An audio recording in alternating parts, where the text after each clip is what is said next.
Çdo diktator do ketë një fund të tillë. Sa do të tentojë një fjalë të kontrollojë të mbajë pushtetin me dhunë apo mekanizmat e blerjes së pushtetit, është e pamundur. Ky pushtet i ka ditë të numëruara. Nuk është një deklaratë politike, është një deklaratë reale. E di me fjalë goxha mirë se me ky përballemi. Se me çfarë pushteti. Se me çfarë arrogancë ai me fjalë i trajton qytetarët dhe sillen ndaj qytetarëve. I trajton kundërshtarët dhe sillen ndaj kundërshtarëve. Një pushtet ku në ortakri ka krimin, ne e di mirë me fjalë se çfarë situatë vështirë jemi. Por kjo nuk do thotë sepse pushteti ka një sjellje të tillë dhe ne duhet të dorëzohemi. Nuk është misioni ynë kjo. Misioni i opozitës është një fjalë në të kthejë presën shqiptare. Kjo është detyra jonë. Nuk është vetëm detyra e Partisë Demokratike. Edhe unë këto gjë rastin me fjalë të drejtohem çdo qytetar. Ktu nuk ka lidhje me Sali Berishën. Ktu ka lidhje me Shqipërinë. Shqipëria është më e madhe se Sali Berisha. Është më e madhe se Partia Demokratike. Shqipëria është familja jonë. Nëse ne nuk e trajtojmë me gjë të tillë, ne përsëri do të gabojmë. Dhe kjo situatë do të vazhdojë. Unë nuk po flas një fjalë vetëm për Partinë Demokratike. Nesër dhe nëse Partia Demokratike apo çdo klasë politike që do vinë pushtet, do të ketë një sjellje të tillë. Meriton përsëri të ndëshkohet më ashpër sa po ne sillim sot Beramën. Sepse ne qytetarët duhet ta dimë ta edukojmë klasën politike.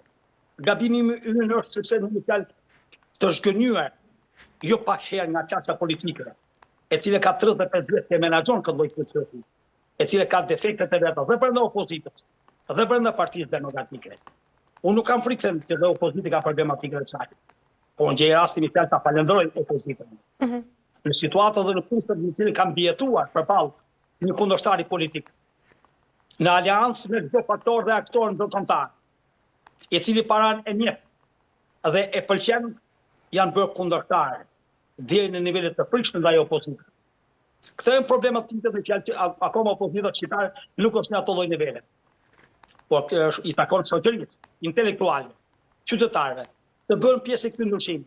Se nëpërmjet këtij ndryshimi ne ja imponojmë dhe ndryshimin Partisë Demokratike, çdo forcë politike. Ky është qëllimi i qytetarëve përballë këtij. Unë do ju tregoj një rast shumë të thjeshtë në që jam dhe banori i Durrësit dhe kryetari i Partisë Demokratike të Durrësit. Patjetër. E kuptoni ju fjalë që në Durrës është kryer një plak tregu për pushtetin e Tiranës, edhe kanë vendosur një kufë kryetare bashkie. Edhe nuk goco kufti ti hetoj skandalet, bëj një projekt fit, joja për të rikonfiguruar amfiteatrin. Ajo është thjesht për qëllime interesash të biznesit, të familjarëve të lidhur me kryetarin e bashkisë. Si ka mundësi mi fjalë që ato banorë, që kanë nga 150 vjet, 200 vjet që janë banorë të atij qyteti, nga themeluesit e qytetit tim, as nuk u pyetën dhe as nuk u trajtuar në mënyrë kategorike si banorë, po u trajtuan thjesht si kafsh. Ju quan thjesht një njoftim dhe i kanë shkuar një njoftim për më datën 16 të larguar nga shtëpia. Kush është përgjegjësia e pushtetit? Çfarë është bota? Po çfarë është më ky mandat? Se ne po bëjmë shpikje. Enciklopedia botërore do na radhis tek shpikje tek ajo që ne fanazojmë. Ç'është mandati i Ballukut që ne jemi fjalë gjykatë kushtetuese do të ndjedhë 3 herë dhe nuk shprehet në vendim. Dhe kur shprehet në vendim, na jep një vendim ekuilibrues për veten, për pushtetin, edhe për spakun, edhe për qytetarët. Kush është kjo bashkimi fjalë që bën një projekt të tillë për të larguar 40, 50 apo 60 familje nga prona e tyre, pa u konsultuar në mënyrë kategorike me komunitetin.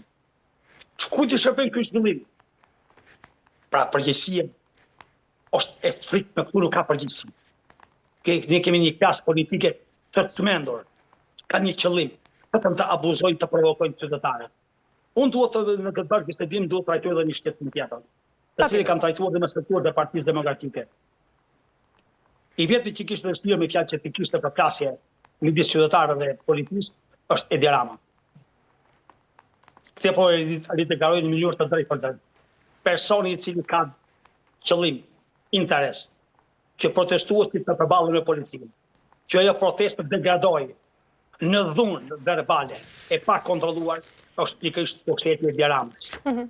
por ne nuk do të japim në mënyrë kategorike atë lloj shansi. Ai do largohet nëpërmjet një proteste, nëpërmjet rezistencës të qytetarëve, ballafaqimit dhe përballjes me qytetarët. Dhe qëllimi ime si qytetar dhe kryetari i Partisë Demokratike të kontrolloj emocionet, të cilët janë pasojë e plasë së skandaleve, akoma nuk kanë filluar skandalet. Unë kur plas si skandali i Palluvut kam menduar që është vështirë të ketë skandal më të madh, por për fatin tonë të ketë të shqiptarëve. Do të ketë skandale më të mëdha se skandali i Palluvut. Të ruaj emocionet, ne nuk do bëjmë pre e provokimeve të pushtetit. Disa elementet të policisë i them të bëjnë kujdes, të mos provokojnë protestuesit dhe të ruajnë dhe të zbatojnë ligjet që ato ushtojnë detyrën në funksion të pozicionit dhe përgjegjësisë që kanë. Në Shqipëri ka një kushtetuar e drejtë e protestës është e njohur me ligj. Ne kemi parë protestat që kanë degeneruar në botë në mënyrë të dhunshme. Dhe policia është treguar këtu me kujdes. Se tek e fundit fare ajo është misioni i policisë. Por nëse një qytetar lëshon një fishek zjarr dhe policia pastaj vazhdon në gazlotësjellës me ujë me speca, duke bërë na kujtohet të 2020-a, pra fundi 2019 dhe fillimi i 2020-s, kur Covid-i i famshëm na u shpik në laborator për të gjunjësuar shoqërinë njerëzore. Kështu po e trajton shoqërinë shqiptare. Por e gënjen mendje. Edhe nëse do përballje, ne gati jemi për përballje. Shqipëria është shqiptar. As e Edi Ramës, as e Tali Berishës, as e Osman Stapës. Shqipëria shumë e madhe sa këta. Mirë, zë Stapa. Për ta mbyllur, ndërkaq sepse jemi në limitet e kohës, si keni parë edhe reagimin që bëri kryeministri Edi Rama pra mëngjesin e dieshëm sa i përket protestës organizuar nga Partia Demokratike? Unë nuk merr fare me reagimin e Edi Ramës. Ja njoh mirë humorin që në 1990-ën. E di mirë se sa i aftë është ai për të ballë me protestën. Në këtë dëshirë që unë të shpreh një mendim për reagimin e Edi Ramës, sa ka kohë të reagoj, të riformuloj qëndrimin e tij, t'i hap rrugë zgjedhje të reja, të kalojmë një qeveri teknike, sarkazmin ta mbaj për vetë dhe për familjen e tij, për bashkëpunëtorët e tij të ngushtë, që kur ulen e bëjnë orgji me njëri tjetrin, dhe të mos provokojë shqiptarët dhe protestuesit shqiptarë.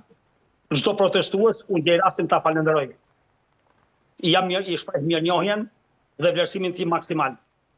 Dhe humorin e Edi Ramës dhe sjelljen e kryeministrit, ai ta mbaj për vete, nuk i shërben as shqiptarëve, as kohës në të cilën kalojmë, as ngarkesës ekonomike, psikologjike dhe varfërisë së shqiptarëve, por t'i dalë për çdo fundë nëse ka dëshirë me fjalë të ikë me dinjitet. Ka një thënie shumë interesante angleze. Nuk më intereson këtu mënyrë se si gjithë shkallët. Rëndësi ka të shoh dinjitetin tënd se si largohesh apo zbritjen. Ai nuk ka dinjitet. E qartë. Ne do jemi shumë të kujdesshëm. Por në mënyrë kategorike nuk do të përqejmë as 1 milimetër nga qëndrimi ynë. Dhe unë këtu i bëj thirrje qytetarëve shqiptarë. Nëpërmjet pjesëmarrjes nuk është kusht të largojmë Ramën dhe të vi Saliu. Jo. Shqiptarët kanë një mision të jashtëzakonshëm për të shërbyer vendit, familjes, edhe kombit. Ne duhet të ndryshojmë modelin e qeverisjes. Ky nuk është model qeverisje, ky nuk është model demokratik. Ky është një pushtet i kapur, ku bashkëton prindje dhe pushteti janë një. Këtë lloj modeli unë flas për të ndryshuar. Ky është mesazhi im. Ka pak rëndësi se vjen apo jo Berisha në pushtet. As duhet t'ia di fare. Ndërsa ndryshimi i modelit është detyrim për ne.